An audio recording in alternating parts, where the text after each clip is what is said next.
Hey, what's going on there, guys?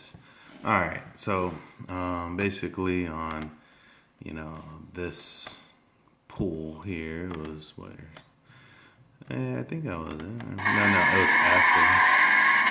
Well, I did hit fourth gear red line there, and then this one. Yeah, on those two pools, that was basically fourth gear red line. So, well, I was tell you, I was interested in what my speed was, and I don't have a speedo in that car yet. So there's different calculators online that you can basically get information in terms everything's engineering. So you're going to be looking at your final gear ratio in your back end, or just final gear ratio in general. Your tire height, which you can get from simple calculators online. RPM that you say that you're at, and then the transmission gear ratio. There's other calculators out there that doesn't have either the final gear, or a lot of them just have the final gear but not the actual transmission gear ratio. Tend to stay from those. If you do find it and you do put it in, that's gonna be basically the mile per hour is gonna be whatever gear is a 1-to-1 ratio on the gear, 1.0 if you guys want to say.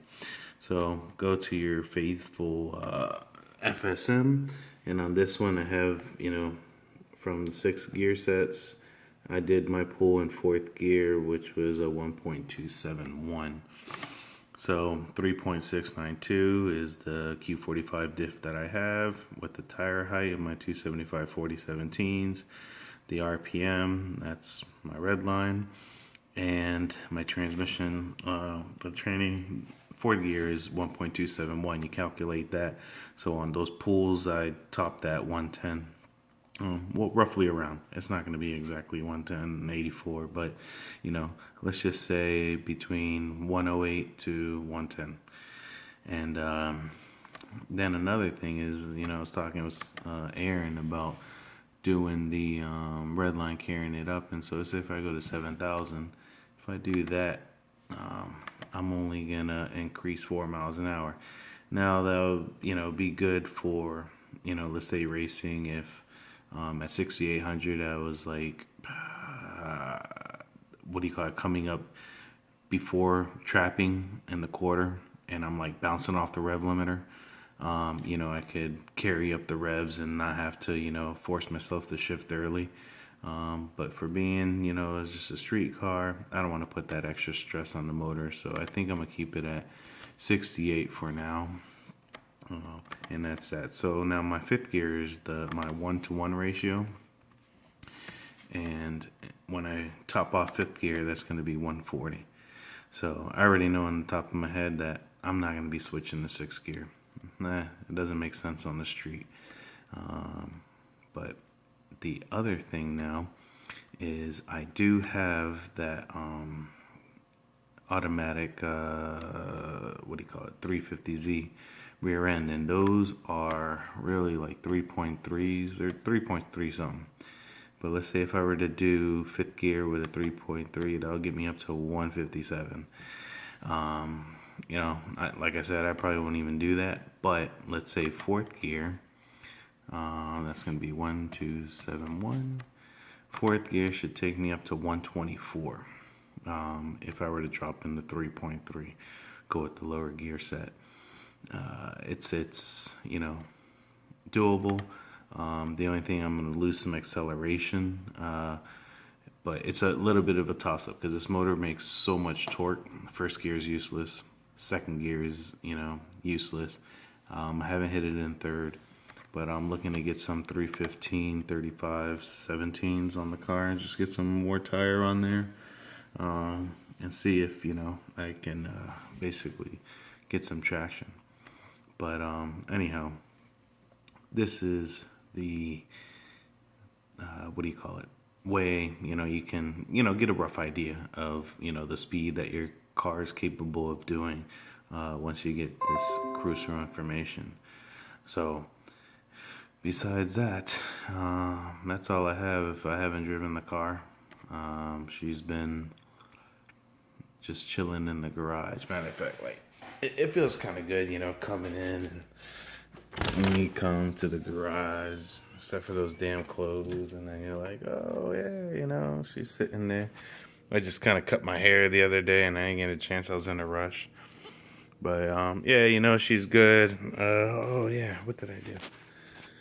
Did a little bit of interior now that I got the ECU squared away. So, oh gosh, I got a bad elbow from this damn car.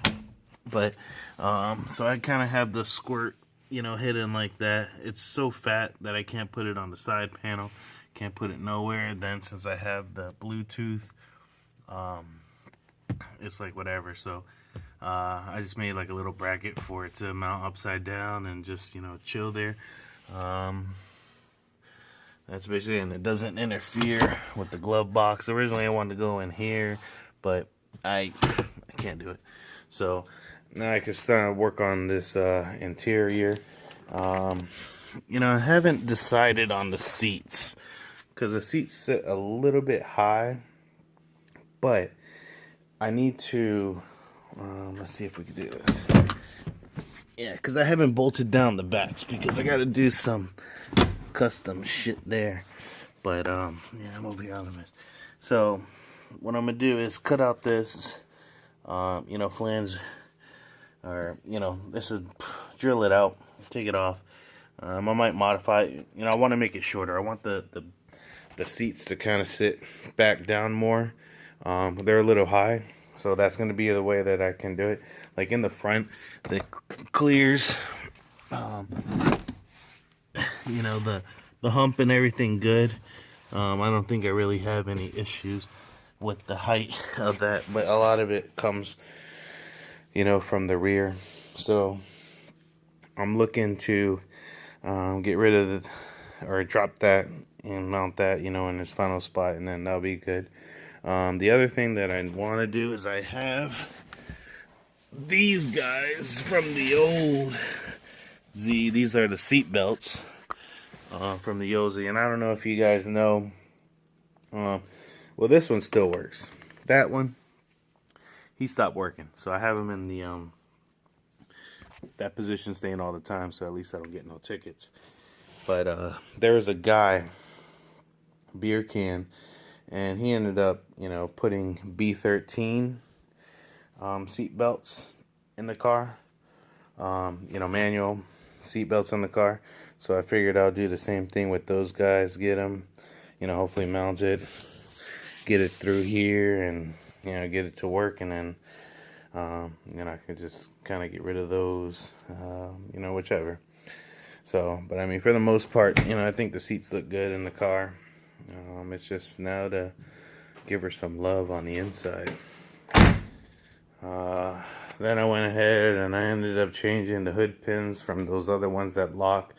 I just picked these up at AutoZone. The only reason why was those other ones, they were just cheap, and I didn't really feel secure with them, and I'd rather have these guys on than having the hood fly up at 110 miles an hour and cracking the glass. So I ended up just putting those on. I don't know, I want to get a new hood, but I haven't decided on, what I'm going to do exactly. I think it's about time to change the outside of the car a little bit, but I don't know.